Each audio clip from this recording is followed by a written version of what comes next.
Assalamualaikum warahmatullahi wabarakatuh. Alhamdulillah wassalatu wassalamu ala Rasulillah wa ala alihi wa sahbihi wa mawala. Asyhadu an la ilaha illallah wahdahu la syarikalah wa asyhadu anna Muhammadan abduhu wa rasuluh. A'udzubillahi minasyaitonir rajim. Al-yauma akmaltu lakum dinukum wa atmamtu alaikum ni'mati wa raditu lakumul Islam madina.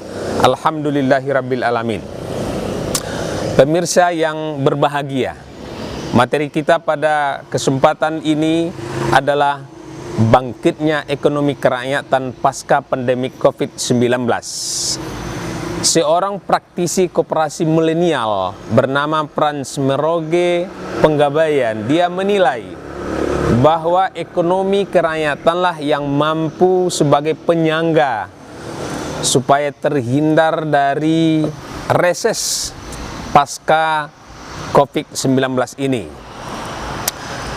Untuk menjaga daya beli masyarakat, salah satu kuncinya adalah kita perlu mengaktifkan atau menggerakkan sektor real.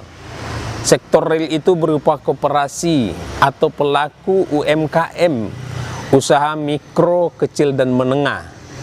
Tanpa itu, maka ekonomi kita di masyarakat ini akan selalu terpuruk, apalagi akibat pasca pandemik ini.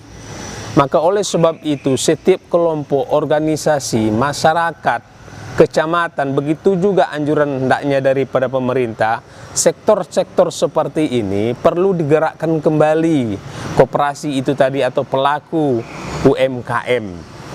Nah, sehingga masyarakat yang berdampak kepada hal yang sedemikian tidaklah terlalu terpuruk, tetapi dia mampu mengembalikan ekonominya secara benar dan baik. Ada beberapa hal penelitian atau analisa yang dilakukan oleh generasi optimis riset dan konsultan. Ada 4 yang dihasilkan untuk meningkatkan ekonomi kerakyatan. Yang pertama adalah perlu mewujudkan kedaulatan pangan. Ini merupakan konsep pemenuhan pangan melalui produksi lokal yang baik dan berkualitas. Tujuannya apa? Tujuannya adalah agar pelaku ekonomi itu dia mampu bersaing di tengah-tengah masyarakat. Kesejahteraan petani, nelayan itu akan bisa terlihat dari upaya yang dia lakukan. Maka perlu sekali, pertama yang disampaikan tadi, wujudkanlah kedaulatan pangan supaya aman bagi masyarakat itu sendiri. Nah, kemudian yang kedua, adanya ekosistem gitu ya. Ekosistem yang baru untuk mendukung dan menyokong pelaku ekonomi.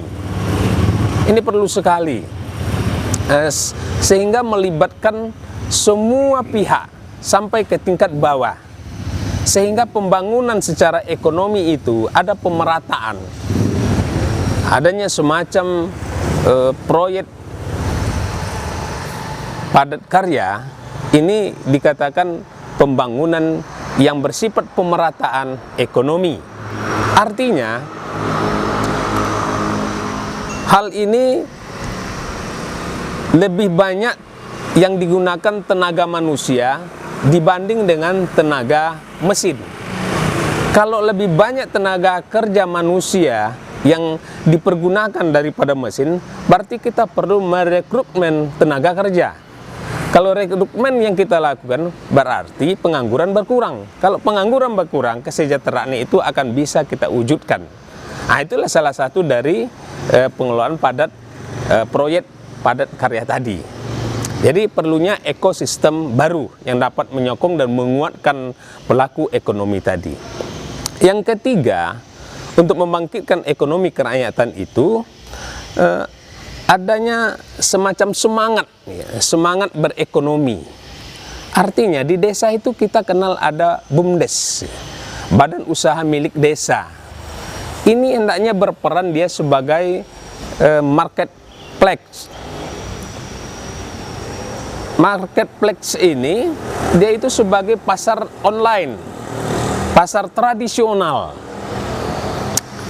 Nah, hal ini sektor pembangunan pengelolaan ini dia bisa membuat semacam rumah potong hewan, penggilingan padi, atau tambak ikan, atau semua yang bisa diberdayakan untuk kesejahteraan masyarakat di sekitar itu tadi.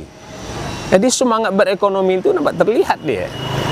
Nah, yang terakhir, yang keempat, hendaknya ada semacam holding BUMDes, adalah semacam induk, ya. Induk atau grup yang perannya adalah sebagai koordinator atau fasilitator. Dan dia ini bisa juga bekerja sama dengan BUMN, Badan Usaha Milik Negara, BUMDes tadi. Nah, sehingga dia bisa sebagai penyedia display offline, penyedia jaringan digital dengan mempergunakan jasa PT Pos.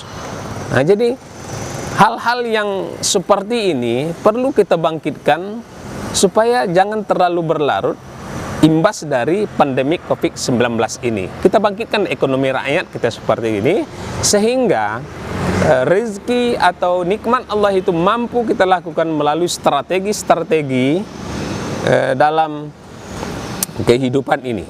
Ya, mudah-mudahan ada manfaatnya. Inilah pada kesempatan ini yang dapat disampaikan. Terima kasih. Assalamualaikum warahmatullahi wabarakatuh.